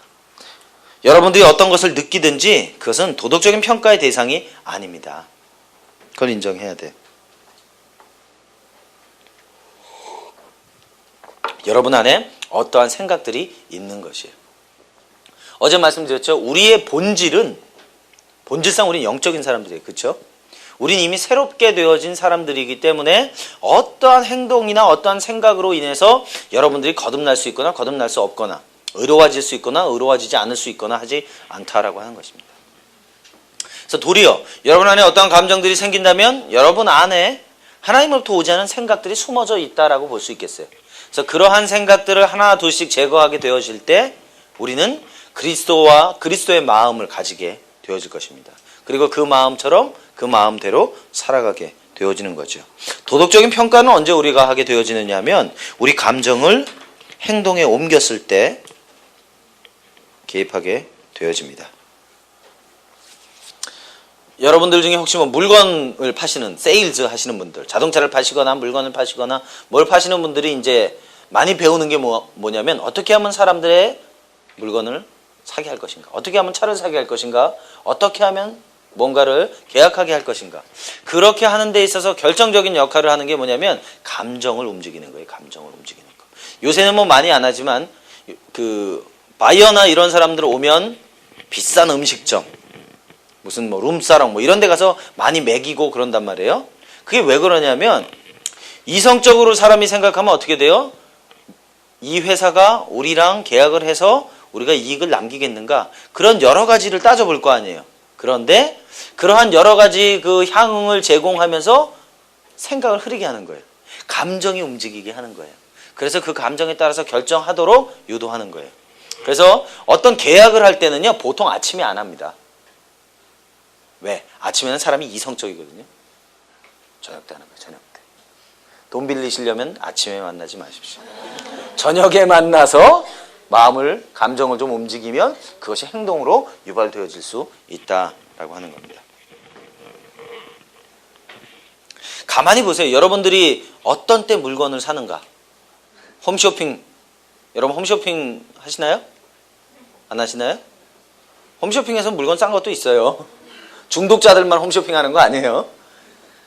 물건을 이제 홈쇼핑 같은 걸 보고 있다 물건을 구매하는데 많은 경우에 그 물건을 구매하는 선택은 나한테 꼭 필요하기 때문이 아니고 그 쇼호스트들의 그 감언이설에 속아서 들어보니까 보암직도 하고 먹음직도 하고 지혜로울 것 같아요. 그래가지고 전화를 돌린단 말이에요. 그게 뭐예요? 감정을 움직이는 거예요. 감정을. 그래서 쇼호스트는 이성에 자극하지 않습니다. 사람들의 감정을 자극해서 행동하게 하는 거예요. 선택하게 하는 거예요. 그렇죠? 그럼 사단이 어떻게 우리에게 하는지 알 수 있겠죠.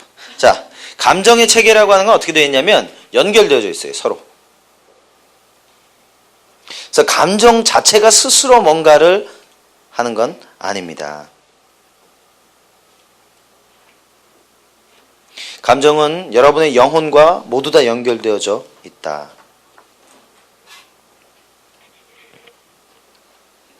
그리고 이 감정이라고 하는 건 주로 아동기 때 정서적으로 영향을 많이 준, 그리고 특히 이제 부모님하고 관계 속에서 형성되어지기가 쉽습니다. 그래서 여러분의 부모님이 여러분에게 어떠한 영향력을 주었느냐에 따라서 여러분 안에 부정적인 감정을 많이 가지고 있는지 긍정적인 감정을 많이 가지고 있는지 결정하게 되어지는 거예요. 근데 부모님들이 여러분들에게 대부분의 경우는 감정적으로 하는 것보다는 언어적인 상처를 줍니다. 근데 그 언어적인 상처가 감정을 만들어낸단 말이에요. 그죠? 자, 그 다음에 뭐가 있냐면 긍정적인 감정하고 부정적인 감정이 있어요. 어떻게 하면 내가 긍정적인 감정을 가질 것인가? 긍정적인 생각을 하게 되면 긍정적인 감정을 가지게 됩니다. 근데 부정적인 생각을 하게 되면 부정적인 생각을 가지게 돼요. 그죠? 그 사람의 생각이 어떠하면 그 위인이 어떠하다 그랬어요. 잠언에 말씀하시기를 우리가 어떤 생각을 하느냐에 따라서 우리는 어떠한 사람이 될 수 있다라고 하는 것입니다. 그래서 막스 베버가 그런 얘기 했잖아요. 생각이 결과를 낳는다. 그래서 어떤 생각을 하느냐에 따라서 어떤 결과를 내느냐를 결정합니다. 하나님을 위해서 위대한 일을 했던 사람들, 믿음의 조상들, 성경에 나오는 사람들 말고라도 그 사람들 삶 중에서 부정한 비합리적이거나 부정적인 생각을 가지고 살았던 사람들은 단 한 명도 없습니다. 그렇게 살아갔던 사람들은 하나님의 뜻을 이룰 수가 없어요. 그죠? 자, 감정을 억압하거나 무시하게 되면 어떤 현상들이 오냐면 부정적인 감정을 여러분들이 억압하면 긍정적인 감정들도 같이 억압되어집니다. 감정이라고 하는 것은 언제나 한 가지 통로를 통해서 오게 되어지는 거예요. 그래서 기쁜 감정은 여기서 오고 슬픈 감정은 여기서 오는 게 아니라 통로가 하나예요. 그래서 어떤 것이든지 여러분들이 맡기 시작하면 다른 감정들도 제대로 나올 수 없게 되어진다라고 하는 겁니다.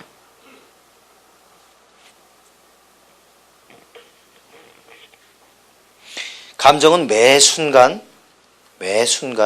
일어납니다.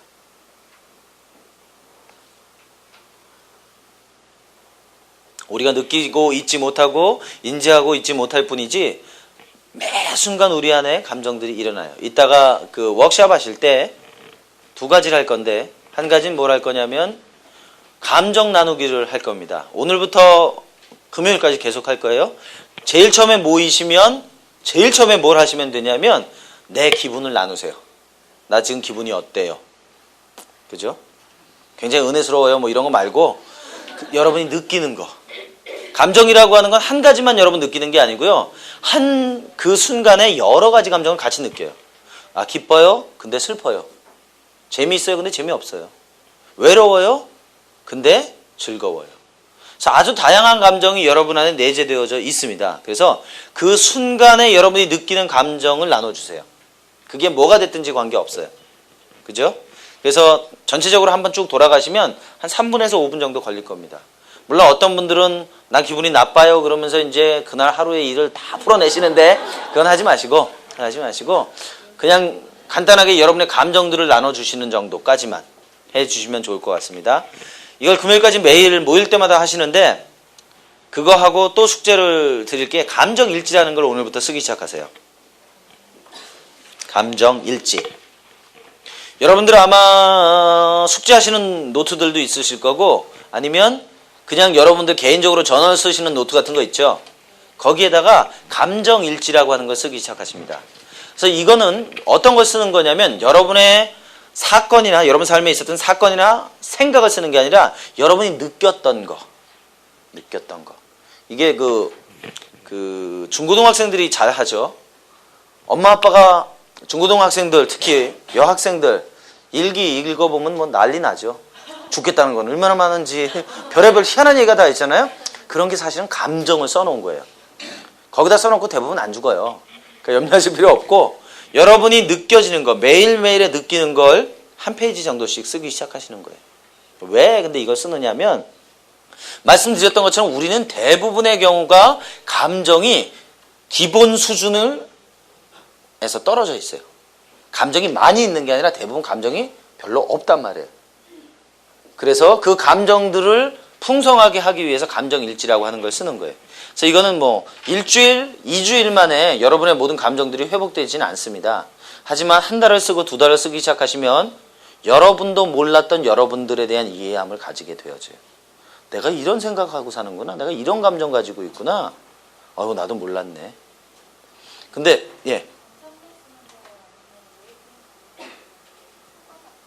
뭐 사건도 간단하게 쓰실 수 있겠지만 대부분의 경우는 그냥 감정.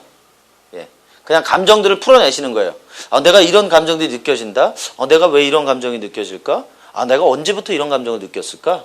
그래서 주로 감정을 중심으로 감정하고 연관되어져서 뭐 사건을 쓰실 수도 있겠죠. 또 뭐 생각을 쓰실 수도 있겠어요. 하지만 초점은 감정이다라고 하는 거. 그래서 가능하면 이 감정을 느껴지는 감정들을 쓰십시오. 생각하는 감정들 말고. 그렇죠? 그래서 특히 여러분들 중에서 나는 좀 감정이 별로 없어요.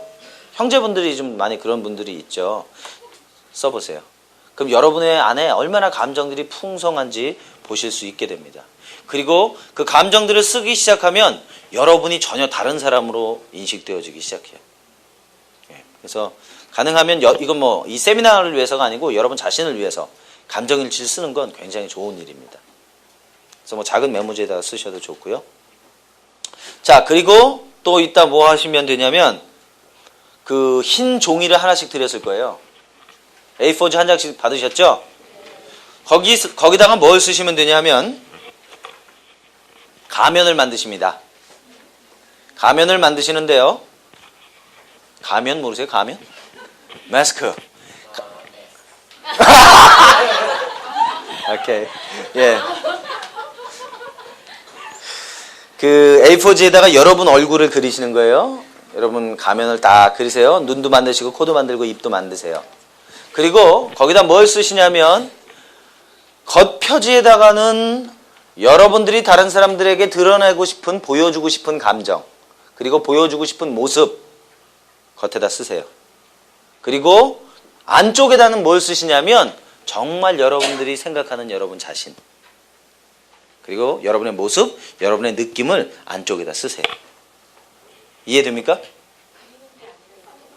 일단 그려놓고, 마스크를 일단 그려놓고 거기다가 여러분이 다른 사람들한테 보여주고 있는 모습을 쓰는 거예요. 그리고 보여주고 싶은 모습을 쓰는 거예요. 그리고 보여주고 싶은 감정들을 쓰는 거예요. 그리고 뒤쪽에다가는 정말 여러분들이 여러분 자신에 대해서 생각하고 느끼는 바를 적으라는 거예요. 되겠습니까? 예. 그래서 그걸 적으시고 나서 이제 그룹원들하고 그거 같이 나누는 시간 가지도록 하겠습니다. 그래서 여기서도 중요한 건 뭐냐면 정직한 거겠죠. 그리고 뭐 다 아시겠지만 소그룹에서 나눴던 이야기들은 딴 데 가서 하지 마세요. 그죠? 예. 대부분 우리는 우리의 삶 가운데 버리고 싶은 감정들이 내재하게 되어지면 어떻게 하냐면 내 삶 가운데서 그 감정을 없애버리려고 합니다. 그죠? 감정을 없애버리려고 하기 때문에 술을 마시는 거예요, 사실은. 그죠? 우리는 대부분 사람들이 어떤 사건 때문에 술을 마시거나 어떤 특정한 행동을 한다고 생각하는데 실제로는 그렇지 않습니다. 내가 느끼고 있는 어떤 것들을 느끼고 싶지 않기 때문에 마시는 거예요. 중독도 마찬가지입니다. 중독에 왜 걸리는 거냐면 사실은 감정 때문에 그래요. 감정 때문에. 내가 느껴지는 것 때문에. 이 감정이라고 하는 건 우리를 살아있게 합니다. 만약에 우리가 그리스도인인데 감정이 없다고 한다면 이 땅 가운데 살아갈 만한 아무런 맛이 없어요. 그죠? 여러분들은 믿음으로 사실지 모르겠지만 저는 그렇지 않습니다. 감정이 있어야 돼. 감정이 있어야 내가 느끼고 내가 사람과 사람이 친밀감을 경험할 수 있고 하나님에 대해서도 마찬가지입니다. 그죠? 어떤 사람들은 뭐 믿음으로만 살아가는 사람들도 있긴 합니다만은 그 사람들은 좀 의심스러워요. 믿음으로 살고 있는지. 믿음이 있는 사람은 감정이 풍부합니다. 그죠? 하나님 우리한테 주신 것이기 때문에. 그래서 여러분 안에 있는 그러한 감정들이 풍성하게 드러날 수 있도록 이러한 작업들을 해보도록 하겠습니다. 그래서 여러분 한번 보세요. 여러분 가운데 있는 어떤 감정이 드러날 때 나는 그것을 없애려고 하는가? 그리고 그것을 없애려고 내가 뭐 하는가? 잠을 자는가? 만화책을 보는가? 어디 가는가? 사람마다 다 다르겠죠. 근데 이 긍정적인 감정 때문에 그렇게 하진 않습니다. 기쁨이 있는데 가서 이상한 짓을 하고 그러진 않아요. 대부분의 경우는 부정적인 감정, 내가 느끼고 싶지 않은 감정들이 있게 되어질 때 특정한 행동을 통해서 그 감정을 없애보려고 하는 겁니다. 내 안에 어떤 게 있는지 봐야 돼요. 내가 어떤 감정을 느낄 때 그렇게 하는지 봐야 됩니다. 그리고 조금 덜한 경우에는 억압하죠. 조금 덜한 감정들은 억압해요. 분노, 억압합니다. 두려움, 억압하죠. 두려움을 이길 수 있는 방법은 두려움을 억압하는 게 아니고요. 두렵다는 걸 인정하는 거예요. 하나님 나 두려워요. 나 두려워가지고 어떻게 할 수가 없네요. 그럼 주님께서 그 두려움을 해결해 주십니다. 하나님의 사랑이 여러분 가운데 들어오면 두려움은 나가게 되어져 있어요. 그죠? 온전한 사랑이 두려움을 내어 쫓는다고 성경은 말씀하시는 겁니다. 그래서 가만히 한번 여러분 자신을 좀 보세요. 여러분들은 어떤 감정들을 억압하고 있는지. 한 10년 전만 해도 그런 경우들이 요새는 뭐 그런 책들도 많이 안 나오는 것 같은데 하루를 주님 앞에서 혼자 보내는 시간들. Day alone with God 그런 거 많이 옛날엔 했었거든요. 자기 삶에서 시간을 띄워가지고 하루 동안 주님 앞에만 그냥 있는 거예요. 주님을 경험하기 위해서. 혹시 그런 거 아세요? 요새는 많이 안 하시나요? 옛날에는 그런 얘기 많이 했는데 요새는 많이 안 하는 것 같아요. 그 하나님 앞에서 우리가 이렇게 시간을 떼어놓고 뭐 기도원도 좋고 산도 좋고 하루를 주님 앞에 앉으셔서요. 여러분 자신을 바라보시고 그분을 바라보시게 되어질 때 여러분 안에 일어나는 많은 현상들을 바라볼 수가 있게 돼요. 우리는 너무 많은 소리들이 지금 있거든요. 그렇죠? 집에 가면 텔레비전, 부모님, 뭐 무슨 컴퓨터, 직장에서 사람, 소리가 없는 곳에 있어 본 기억이 우리가 별로 없어요. 그죠? 근데 하나님 앞에서 혼자 앉아있는 시간들을 가지게 되면 정말 왜 침묵이 금이라고 말했는지, 왜 이 사일런한 거, 조용한 것이 우리의 영성을 성장시켜 가는지를 볼 수 있게 되어집니다. 그래서 뭐 그런 시간들도 가지실 수 있으면 좋겠어요. 그래서 여러분들이 억압하고 있는 것들을 좀 보면 좋겠고요. 여러분들이 부정적인 감정들을 느낄 때 그 부정적인 감정이 내가 느끼고 싶어하는 것이 아니기 때문에 우리는 곧바로 사람들을 찾아봅니다. 나에게 이런 감정을 느끼게 한 사람 판단하기 시작합니다. 저 사람 때문에 내가 이런 걸 느끼는 거야. 내가 잘못한 게 아니고 저 사람 책임이야 라고 말하는 거예요. 그죠? 부부간에서 많이 느끼죠. 부부간에서 여러분이 어떠한 것들을 딱 느끼게 되면 아유 내가 결혼을 잘못해가지고 말이야. 그렇게 생각하게 돼요. 왜? 내가 지금 느끼고 있는 이 느낌 너무 고통스러운 거예요. 너무 나를 아프게 하는 거예요. 그러니까 누군가가 이것에 대해서 책임을 져야 한다고 말하는 거죠. 그래서 그 책임을 배우자에게 떠넘기게 되어지는 겁니다. 건강한 사람은 자기 감정에 대해서 자기가 책임져요. 그죠? 그래서 여러분이 느끼는 감정은 어떤 사람도 여러분의 감정을 만들어낼 수는 없습니다. 여러분이 그 감정을 만들어낸 것일 뿐입니다. 그래서 여러분의 감정에 대해서 다른 사람들이 책임지게 하면 안 돼요. 여러분들이 화가 났는데 여러분 자녀들 패주면 안 돼요. 그건 여러분의 감정으로 다른 사람들에게 책임을 전가하는 거예요. 그래서 건강한 방법이 아닙니다.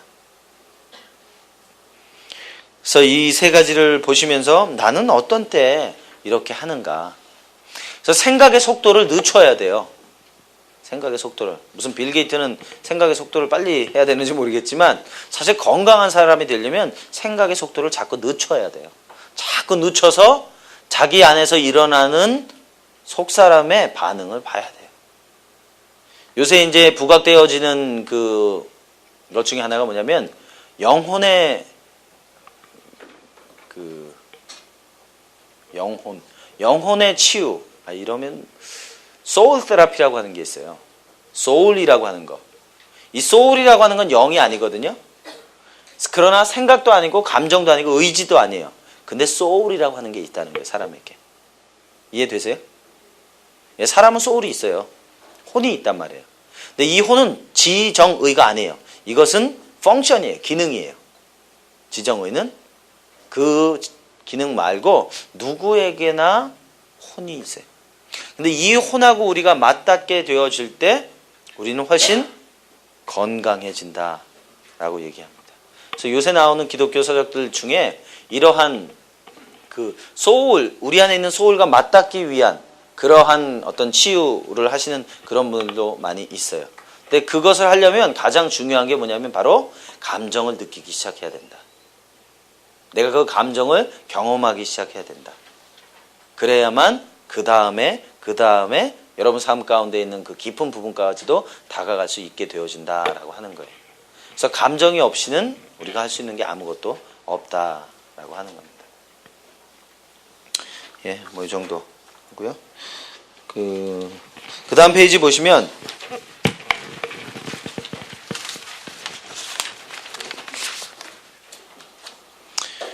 예, 오늘은 별로 여러분들 아마 별로 재미 없으셨을 거예요. 근데 오늘까지는 좀 서론적인 거니까 그렇고요. 아마 내일부터는 조금 더 나아지지 않겠나 싶습니다. 자, 여기 보시면 감정 도표 있죠? 요새는 감정에 관한 도표들이 굉장히 많은데 여기도 이제 여러 가지 감정들을 그냥 모아 놓았어요. 그래서 여러분들 여기 보시면서 여러분 안에 있는 감정들을 또 찾아보세요. 우리는 좋다, 나쁘다, 기쁘다, 슬프다 4개밖에 없잖아요. 근데 그거 말고 사실은 수백 개의 감정적인 형용사들이 있기 때문에 여러분들이 그 형용사들 좀 찾아보세요. 그래서 내가 느껴보세요. 그죠? 우리나라는 요새 신조어들이 있죠. 꿀꿀하다. 또 근데 저는 진짜 꿀꿀하다가 뭔지 모르겠어요. 어떤 느낌인지 모르겠어요. 그거. 꿀꿀하다 말고 또 뭐 있어요? 구리구리하다? 점점 더 어려워지는데. 그거 말고 뭐 있던데? 아, 그건 영어 있고. 꿀꿀하다 말고 또 뭐 있죠? 그런 거 쓰는, 예? 아유. 여러분들 평소에 쓰시는 단어들. 아, 그건 제가 볼 땐 개인적으로 쓰시는 단어인 것 같고, 일반적으로 쓰시는 건 아닌 것 같아요. 옛날에는 꿀꿀하다는 말 없었잖아요. 그죠? 예, 신조어인데, 아직도 제가 이 정의를 못했어요. 꿀꿀한 게 뭔지 도대체. 하여튼 좀 별로 좀 이렇게 그 회색빛인 것 같긴 한데, 잘 모르겠어요. 그래서 여러분들 그 감정들을 좀 찾으셔서 그 감정과 여러분 자꾸 좀 매치하는 작업들을 해보시면 좋겠습니다. 자, 시간이 좀 있으니까요. 요 생각에 대한 거 조금 하고 가면 좋겠습니다. 자, 생각. 그렇다면 이제 감정에 영향을 주는 것이 생각인데, 이 생각이라고 하는 건 아주 중요한 의사소통센터입니다. 이 생각이라고 하는 것이 우리 안에서 분석하고 평가하고 비평하고 판단하는 부분이에요. 그래서 이 생각이라고 하는 것이 바로 이 인지하고 관련된 부분입니다. 그래서 탐마셜이라고 하는 사람이 말하기를 생각은 우주의 전략적인 전쟁터다 그랬어요. 사단하고 싸움의 핵심은 뭐냐면 누가 사람의 생각을 차지하느냐라고 하는 거예요. 생각을 차지하는 사람이 승리하게 되어져 있다라고 하는 겁니다.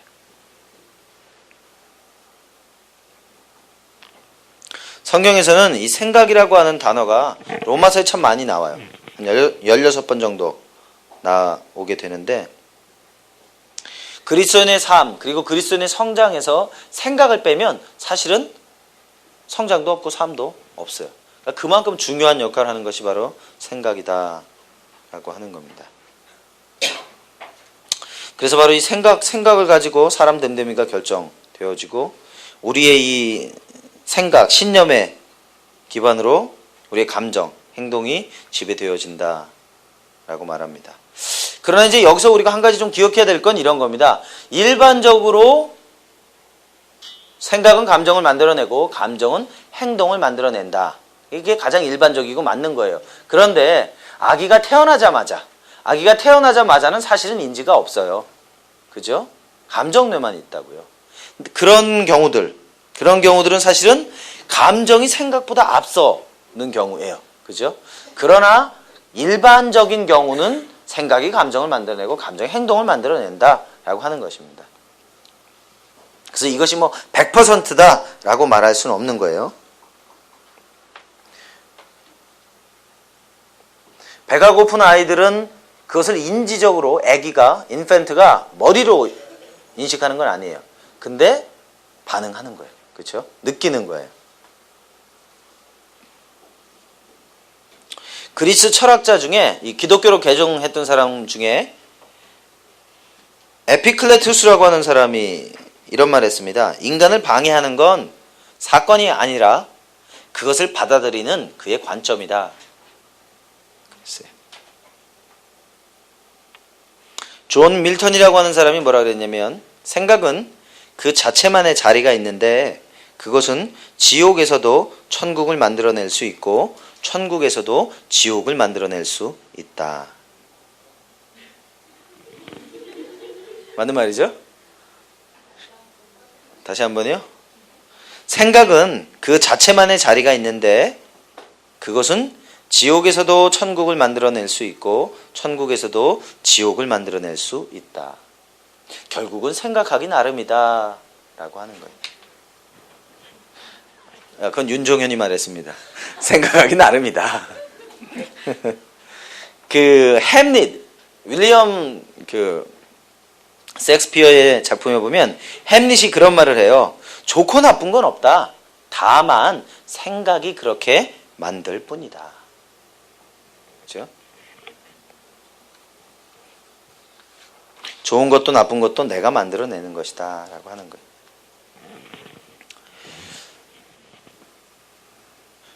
우리의 삶에 영향을 미치는 것은 사실이 아니라 사실에 대한 우리의 해석이라고 하는 것이 매우 분명하다. 알프레드 애들러라고 하는 사람이 한 말이에요. 우리에게 영향을 미치는 것은 사실이 아니라 사실에 대한 우리의 해석이라고 하는 것이 분명하다. 똑같은 얘기예요. 그죠? 아까 얘기했던 알버트 앨리스 뭐라 그랬냐면 당신을 화나게 하는 것은 과거나 현재의 상처가 아니라 그것들에 대한 당신의 인식이다. 당신을 화나게 하는 것은 과거나 현재의 상처가 아니라 그것들에 대한 당신의 인식이다. 바로 중요한 것은 뭐냐면 우리가 사건에 대해서 어떻게 반응하는가라고 하는 것이.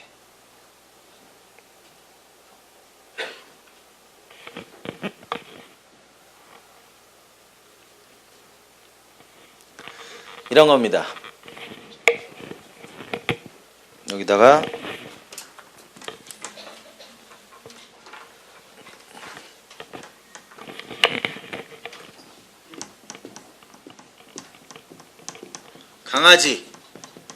강아지에 대해서 여러분들이 가지고 계시는 생각들.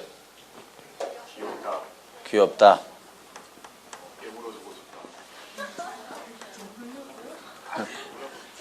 깨물어주고 싶다, 먹고 싶다. 귀여워서. 예, 귀여워서. 예, 강아지에 대해서 또 다른 불쌍하다, 깜찍하다. 깜찍하다, 또요? 무섭다, 증맞다. 뭐 무섭다, 귀찮다, 앙증맞다. 똑같은 강아지에 대해서 우리는 사람마다 다 다르게 이 강아지에 대해서 받아들이게 되어져요. 그죠? 그것이 생각이다라고 하는 것입니다. 어떤 사람은 다른 사람하고 눈이 마주칠 때 창피해지는 사람이 있어요. 그죠? 어떤 사람은 눈이 마주칠 때 상대가 눈을 비킬 때까지 쳐다보는 사람들이 있어요. 그죠? 사람마다 다르게 반응한다. 그게 결국 사건 자체의 문제가 아니라 그 사건을 내가 어떻게 해석하느냐, 어떻게 반응하느냐, 그게 우리의 문제가 된다라고 하는 겁니다. 예, 뭐 여기까지 하고요. 질문 있으세요? 아니요. 아니요. 제출하실 필요 없고요. 여러분 안에 그냥 어떤 일이 일어나고 있는지 좀 보려고 하는 거예요. 그래서 그냥 생각하고 있는 것보다 실제로 어떤 대상에게 작업을 해보면 여러분 안에 일어나는 일들을 더 잘 보실 수 있어요. 그래서 그냥 작성해 보시면 되겠어요. 그래서 고이 싸서 집으로 가져가시면 되겠습니다. 또요. 예, 체크하셔도 좋고 뭐 그 마스크에다 쓰셔도 좋고요. 그냥 확인하시는 거예요. 그런 감정들이 있다라고 하는 거. 또요.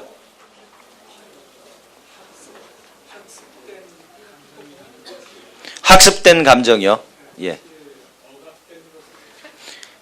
잘 오셨습니다. 그게 이번 주에 할 작업이고요. 오늘은 그냥 서론적인 부분만 제가 말씀드렸는데요. 잠깐 말씀드릴게요. 자, 사람에게는요, 감정뇌라고 하는 게 있습니다. 그 림빅 시스템이라고 하는 거예요.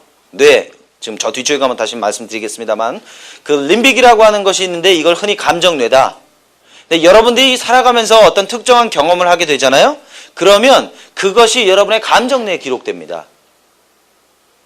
이해되세요?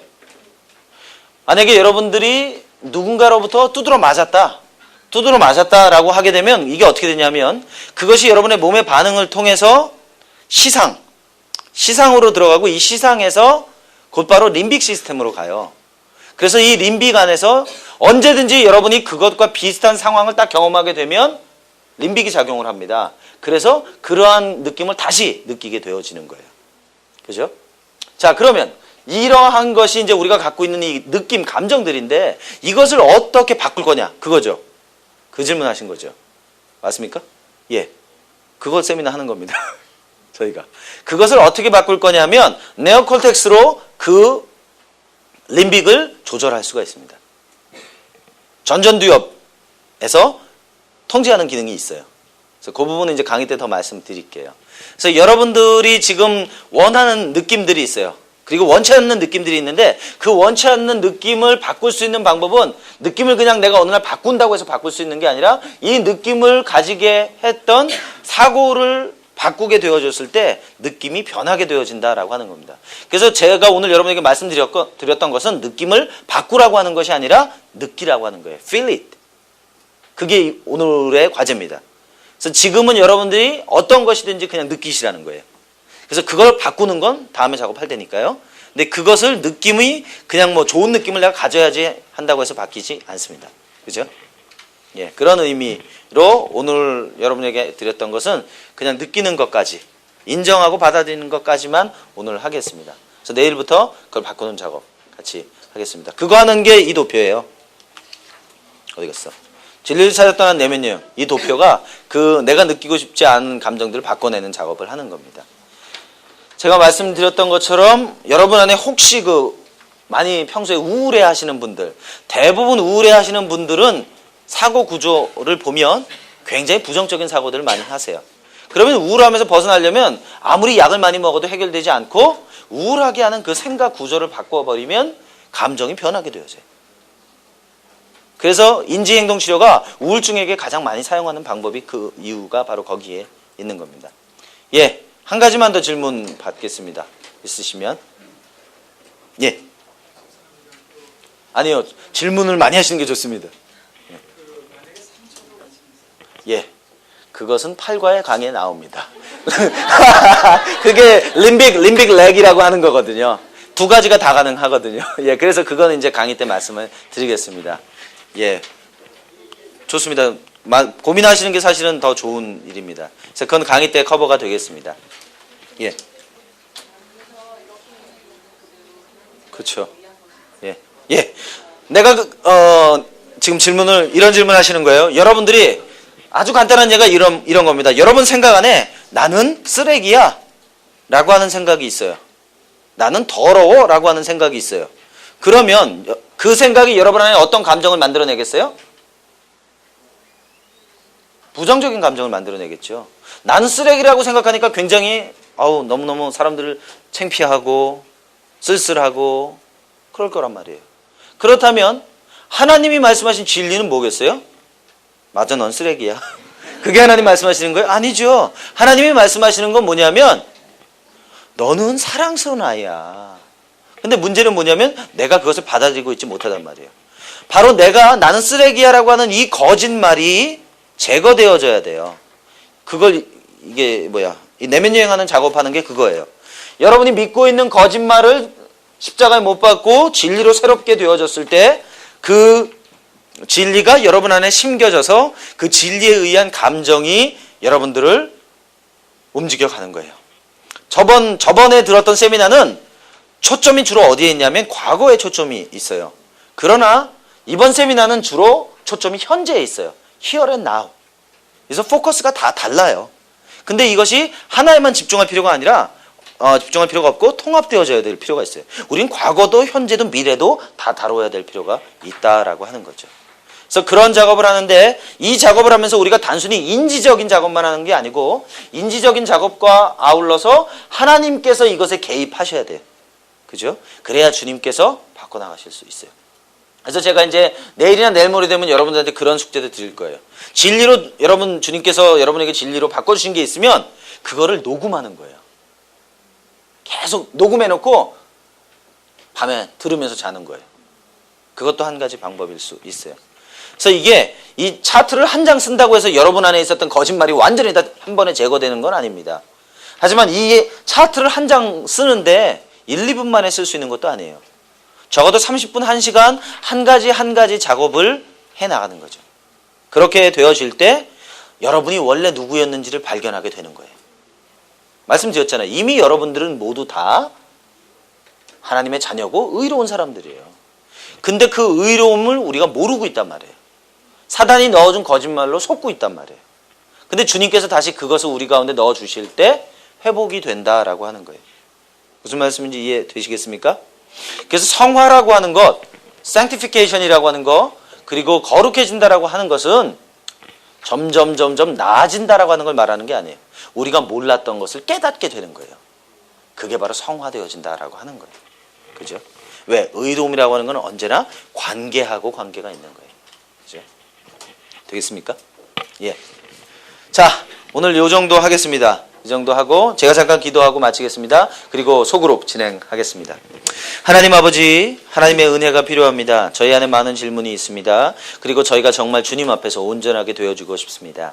하나님 아버지, 저희의 생각을 새롭게 해주시고 저희의 감정을 주님이 원래 저희에게 주셨던 대로 자유롭게 풀어주시옵소서. 그래서 하나님, 내가 느끼기 원하지 않는, 그리고 느끼고 싶지 않은 감정이라 할지라도 내가 그것을 느끼고 그것을 주님 앞에